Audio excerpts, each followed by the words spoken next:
Indian history 10,000 bits part 40. రామగుప్తుడు. మనం గుప్త సామ్రాజ్యంలో రాజకీయ చరిత్రని చూస్తున్నాం. రామగుప్తుడు సముద్రగుప్తుడి మొదటి లేదా పెద్ద కుమారుడు రామగుప్తుడు. రామగుప్తుడి భార్య పేరు ధ్రువాదేవి. రామగుప్తుడి కాలంలో గుప్త రాజ్యంపై శకులు దండయాత్ర చేయగా రామగుప్తుడు శకుల చేతిలో ఓడిపోయి తన భార్య అయిన ధ్రువాదేవిని శకరాజు అయిన బసన లేదా మూడవ రుద్రసింహుడికి అప్పగించి తన రాజ్యాన్ని కాపాడుకుంటాడు. అయితే ఈ విషయం తెలిసిన రామగుప్తుడి సోదరుడైన రెండవ చంద్రగుప్తుడు స్త్రీవేషంలో వెళ్ళి మూడవ రుద్రసింహుడు లేదా బసనని సంహరించి తర్వాత తన సోదరుడైన రామగుప్తుడిని కూడా హతమార్చి తన వదిన అయిన ధ్రువాదేవిని వివాహం చేసుకున్నాడు. ఈ విషయాన్ని తెలియజేస్తున్న గ్రంథం విశాఖదత్తుడు రచించిన దేవి చంద్రగుప్తం. రెండవ చంద్రగుప్తుడు మరియు ధ్రువాదేవిల వివాహాన్ని గూర్చి ప్రస్తావిస్తున్న ఇతర గ్రంథాలు హర్షచరిత్ర, బాణుడు, కావ్యమీమాంస, రాజశేఖరుడు రచించారు. సో ఎక్కువగా దేవి చంద్రగుప్తమే ఉంటుంది ఆప్షన్స్లో. లేకపోతే అదర్ బుక్స్ ఇస్తే మాత్రం హర్షచరిత్ర మరియు మీమాంస ఇవ్వచ్చు. సో చూసుకోండి ఫ్రెండ్స్. చంద్రగుప్త 2 చాలా చాలా చాలా ఇంపార్టెంట్. ఇతడు సముద్రగుప్తుడు మరియు దత్తాదేవిల కుమారుడు. రెండవ చంద్రగుప్తుడికి గల బిరుదులు శకారి మరియు విక్రమాదిత్య. శకరాజైన మూడవ రుద్రసింహను ఓడించి వారి రాజధాని ఉజ్జయినిని ఆక్రమించుకొని శకారి మరియు విక్రమాదిత్య అనే బిరుదులను తీసుకున్నాడు. శకారి అంటే అర్థం శకులను నాశనం చేసేవాడు. రెండవ చంద్రగుప్తుడి కాలంలో జరిగిన ముఖ్య పరిణామాలు చూద్దాం. రెండవ చంద్రగుప్తుడు దాదాపు 35 సంవత్సరాలు పరిపాలించాడు. శకులను ఓడించి పశ్చిమ భారతదేశాన్ని స్వాధీనం చేసుకొని రాజ్యాన్ని గుజరాత్ వరకు విస్తరించాడు. గుజరాత్పై విజయానికి గుర్తుగా గుజరాత్లోని గిర్ అడవులలో సంచరించే సింహం ప్రతిమలతో బంగారు నాణేలను ముద్రించాడు. నాణేలపై సింహం బొమ్మతో పాటుగా తన బిరుదైన సింహ విక్రమాను చెక్కించుకున్నాడు. తూర్పు వాయువ్య భారత దండయాత్ర చేసి తూర్పున మొత్తం వంగరాజ్యాన్ని, తర్వాత వాయువ్యంలో సింధు నది దాటి బాక్ట్రియా రాజ్యాన్ని ముట్టడించాడు. శకులను, కుషాణులను ఓడించి మొత్తం ఉత్తర భారతదేశంలో రాజకీయ ఐక్యతను సాధించాడు. రెండవ చంద్రగుప్తుడి కాలంలోనే భారతదేశంలో విదేశీ పాలన అంతమైంది. శకులను అంతం చేయడంతో భారతదేశంలో విదేశీ పాలన అంతమైంది.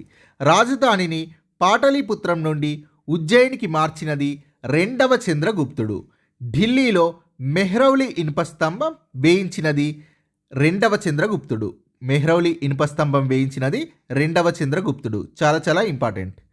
ఉజ్జయిని గొప్ప విద్యా కేంద్రంగా తీర్చిదిద్దాడు. మొదటిసారిగా వెండి నాణేలను జారీ చేసిన గుప్తరాజు రెండవ చంద్రగుప్తుడు. భారతదేశంలోని చివరి శకరాజు మూడవ రుద్రసింహుడు లేదా బసన. వైవాహిక సంబంధాల ద్వారా గుప్త సామ్రాజ్యాన్ని బలోపేతం చేసిన రాజు రెండవ చంద్రగుప్తుడు. పద్మావతి పాలకుడైన గణపతి నాగుని కుమార్తె అయిన కుబేర నాగను వివాహం చేసుకున్న గుప్తరాజు రెండవ చంద్రగుప్తుడు. అయితే గణపతి నాగుని ఓడించిన గుప్తరాజు మాత్రం సముద్రగుప్తుడు. కుబేర నాగ నాగవంశానికి చెందినది. సో చంద్రగుప్త 2 లేదా రెండవ చంద్రగుప్తుడి కుమార్తె ప్రభావతి గుప్త. ఈమె తల్లి కుబేర నాగ. ప్రభావతి గుప్తను వాకాటక రాజు అయిన రెండవ రుద్రసేనకి ఇచ్చి వివాహం చేశాడు. ఇక్కడ ఒక బిట్ కన్ఫ్యూజ్ కావద్దు ఫ్రెండ్స్. భారతదేశంలోని చివరి శకరాజు మూడవ రుద్రసింహుడు. మూడవ రుద్రసింహుని అంతం చేసినది రెండవ చంద్రగుప్తుడు. సో చివరి శకరాజు మూడవ రుద్రసింహుడు, ప్రభావతి గుప్త వివాహం చేసుకున్నది రెండవ రుద్రసేనుడు. సో పేర్లు కన్ఫ్యూజ్ కావద్దు. సింహసేన. సో ఈ వివాహం తర్వాత వాకాటక రాజ్యం కూడా గుప్త సామ్రాజ్యంలో అంతర్భాగమైంది. ఈమె రుద్రసేనుడి మరణానంతరం రాజప్రతినిధిగా పరిపాలించింది. గుప్త సామ్రాజ్యంలో స్త్రీ పరిపాలకురాలు ప్రభావతి గుప్తా రెండవ చంద్రగుప్తుడి ఆస్థానాన్ని సందర్శించిన చైనా యాత్రికుడు ఫాహియాన్. ఫాహియాన్ చైనా నుండి భారతదేశానికి కాలినడకన వచ్చాడు. ఫాహియాన్ బౌద్ధ పుణ్యక్షేత్రాలను దర్శించడానికి, బౌద్ధమత గ్రంథాలను సేకరించడానికి భారతదేశాన్ని సందర్శించాడు. ఫాహియాన్ 3 సంవత్సరాలు పాటలీపుత్రంలో ఉండి సంస్కృతం నేర్చుకొని ఇక్కడి గ్రంథాలను తన మాతృభాష అయిన చైనాలోకి అనువదించాడు. ఫాహియాన్ భారతదేశాన్ని సందర్శించిన మొదటి చైనా యాత్రికుడు, బౌద్ధ సన్యాసి కూడా. పాటలీపుత్ర నగర వైభవం, గుప్తుల కాలం నాటి అస్పృశ్యత మరియు గుప్తుల సామాజిక ఆర్థిక రాజకీయ పరిస్థితుల గురించి వివరంగా పేర్కొన్న చైనా యాత్రికుడు Fahian. A record of Buddhist kingdoms అంటే బౌద్ధ రాజ్యాల చరిత్ర లేదా ఫోకోకి అనే గ్రంథాన్ని రచించినది ఫాహియాన్. దీనినే ఫాక్సియాన్ ఖాతా లేదా ఫాక్సియాన్ అకౌంట్ అని కూడా అంటారు. ఎవరి పాలనా కాలాన్ని రాణి ఎలిజబెత్ పాలనతో పోల్చుతారు? రెండవ చంద్రగుప్తుడి పాలనా కాలాన్ని. ఎందుకంటే రెండవ చంద్రగుప్తుడి పాలనా కాలంలో సాహిత్యం అభివృద్ధి చెందింది. అలానే రాణి ఎలిజబెత్ పాలనలో కూడా సాహిత్యం అభివృద్ధి చెందింది. ఎలిజబెత్ రాణి సాహిత్యాన్ని మరియు నాటకాలను ప్రోత్సహించింది. షేక్స్పియర్ మరియు చాలామంది ప్రముఖ రచయితలు ఈ కాలంలో చాలా రచనలు చేశారు మరియు నాటకాలను ప్రదర్శించారు. ఆంగ్ల సాహిత్య భాషకి ఎలిజబెత్ కాలం స్వర్ణయుగం.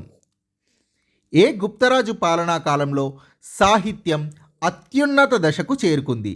రెండవ చంద్రగుప్తుడి కాలంలో. రెండవ చంద్రగుప్తుడి కాలాన్ని సాహిత్యానికి, సంస్కృతానికి స్వర్ణయుగంగా పేర్కొంటారు. ప్రసిద్ధి చెందిన కవి, నాటక రచయిత అయిన కాళిదాసు ఎవరి ఆస్థానంలో ఉన్నాడు? రెండవ చంద్రగుప్తుడి ఆస్థానంలో. నవరత్నాలు అనే 9 మంది పండితులు లేదా కవులు ఎవరి ఆస్థానంలో ఉండేవారు? చంద్రగుప్త II లేదా రెండవ చంద్రగుప్తుడి ఆస్థానంలో. సో ఆ 9 మంది పండితులు లేదా కవుల గురించి చూద్దాం. కాళిదాసుడు లేదా కాళిదాసు 3 నాటకాలు, 4 కావ్యాలను రచించాడు. చాలా చాలా ఇంపార్టెంట్. అభిజ్ఞాన శాకుంతలం ప్రపంచంలోని అత్యంత గొప్ప నాటకాల్లో అభిజ్ఞాన శాకుంతలం ఒకటి. మేనక మరియు విశ్వామిత్రుడి కుమార్తె అయిన శకుంతలను దుష్యంతుడు వివాహమాడే కథాంశంతో ఈ నాటకం రాయబడింది. ప్రపంచంలోని 100 సాహిత్య గ్రంథాల్లో ఒకటిగా అభిజ్ఞాన శాకుంతలం గుర్తింపు పొందింది. అభిజ్ఞాన శాకుంతలంను ఆంగ్లంలోకి అనువదించినది విలియం జోన్స్. మాలవికాగ్నిమిత్రం శృంగరాజైన అగ్నిమిత్రుడు మాలవికను ప్రేమించి పెళ్లి చేసుకోవడం మాలవికాగ్నిమిత్రం అనే నాటకం యొక్క ఇతివృత్తం. విక్రమోర్వశీయం విక్రమాదిత్యుడు అనే వీరుడు అప్సరస అయిన ఊర్వశిని వివాహం చేసుకునే కథ విక్రమోర్వశీయం అనే నాటకం. పై 3 నాటకాలను కలిపి నాటకత్రయం అని అంటారు. కావ్యాలు కుమార సంభవ శివపార్వతులకు కుమారస్వామి జన్మించే కథాంశం ఈ కావ్యంలో ఉంది. మేఘదూత వింధ్యా పర్వతాల్లోని యక్షుడు హిమాలయాల్లో ఉన్న తన ప్రేయసికి మేఘాన్ని దూతగా చేసుకొని తన విరహ వేదనను పంపించే కథ ఈ కావ్యంలో ఉంది. ఋతుసంహార భారతదేశంలోని భిన్న ఋతువులను గురించి ఋతుసంహార కావ్యం తెలియజేస్తుంది. రఘువంశ శ్రీరామచంద్రుడి గాథ ఈ కావ్యంలో ఉంది. విష్ణు శర్మ పంచతంత్ర కథలను రచించాడు. ఈ పంచతంత్ర కథలను ఇబ్న్ అల్ ముఖప్ప అరబిక్ భాషలో కలిలా ఏ దిమ్నా అనే పేరుతో అనువదించాడు. అమరసింహ అమరకోశం అనే సంస్కృత నిఘంటువు లేదా డిక్షనరీని రచించాడు. ఇది మొట్టమొదటి సంస్కృత నిఘంటువు. వరరుచి లేదా వజ్రరుచి నవరత్నాలలోని ఏకైక ప్రాకృత కవి. ప్రాకృత ప్రకాశ అనే వ్యాకరణ గ్రంథాన్ని రచించాడు. వ్యాకరణం అంటే గ్రామర్. ధన్వంతరి ఆయుర్వేదానికి సంబంధించిన నిఘంటువుని రచించాడు. ఆయుర్వేద పితామహుడు అని ధన్వంతరిని అంటారు. సుశ్రుత శస్త్రచికిత్సలపైన సుశ్రుత సంహిత అనే గ్రంథాన్ని రచించాడు. కంటికి ఏర్పడే కాటరాక్ట్ పొరలను తొలగించే విధానాలను వివరించినది సుశ్రుతుడు. ఆర్యభట్ట ఖగోళ శాస్త్రం పైన, సూర్య సిద్ధాంత మరియు గణిత శాస్త్రం పైన ఆర్యభట్టీయంను రచించాడు. సూర్య సిద్ధాంతంలో సూర్యకేంద్ర సిద్ధాంతం, భూభ్రమణం, భూపరిభ్రమణం, సూర్యచంద్ర గ్రహణాలకు గల శాస్త్రీయ కారణాలు మరియు ఇతర ఖగోళ శాస్త్ర అంశాలు సూర్య సిద్ధాంతంలో చర్చించబడ్డాయి. భూమి తన అక్షం మీద పరిభ్రమిస్తుందని ప్రకటించిన ప్రథమ భారత ఖగోళ శాస్త్రవేత్త ఆర్యభట్ట. ఆర్యభట్ట తన ఆర్యభట్టీయం అనే గ్రంథంలో దశాంశ పద్ధతి మరియు సున్నాను విరివిగా ఉపయోగించాడు. ఈ గ్రంథంలో సామాన్య గణితం, బీజగణితం, క్షేత్రగణితం, త్రికోణమితి సిద్ధాంతాల వివరణ ఉంది. సంవత్సరాన్ని ఖచ్చితంగా లెక్కించి 365 లేదా 366 రోజులు అని తెలిపాడు. పై విలువను ఖచ్చితంగా లెక్కించి 3.416గా తెలిపినది ఆర్యభట్ట. వరాహమిహిర అసలు పేరు మిహిరుడు. ఇతడి బిరుదు వరాహ. ఇతడు 2 కావ్యాలను రచించాడు. ఒకటి బృహత్ సంహిత, 2 పంచసిద్ధాంతిక. బృహత్ సంహిత భారతీయ శాస్త్రాల విజ్ఞాన సర్వస్వం. బృహత్ సంహితలో భూమి సూర్యుడి చుట్టూ తిరుగుతుందని, భూమి చుట్టూ చంద్రుడు తిరుగుతున్నాడని వివరించాడు. పంచసిద్ధాంతిక ఖగోళ శాస్త్రానికి సంబంధించిన 5 సిద్ధాంతాలను పంచసిద్ధాంతిక వివరిస్తుంది. వరాహమిహిరుడు లఘుజాతక మరియు బృహజ్జాతక అనే గ్రంథాల్లో జాతక చక్రాన్ని గురించి వివరించాడు. బ్రహ్మగుప్త ఖండకాడ్య అనే గ్రంథాన్ని రచించాడు. భూమికి వస్తువులను ఆకర్షించే గుణం ఉందని, భూమ్యాకర్షణ సిద్ధాంతాన్ని గుప్తుల కాలంలోనే వెల్లడించాడు. గురుత్వాకర్షణ గురించి తెలియజేసినందుకు గాను బ్రహ్మగుప్తని ఇండియన్ న్యూటన్ అని అంటారు.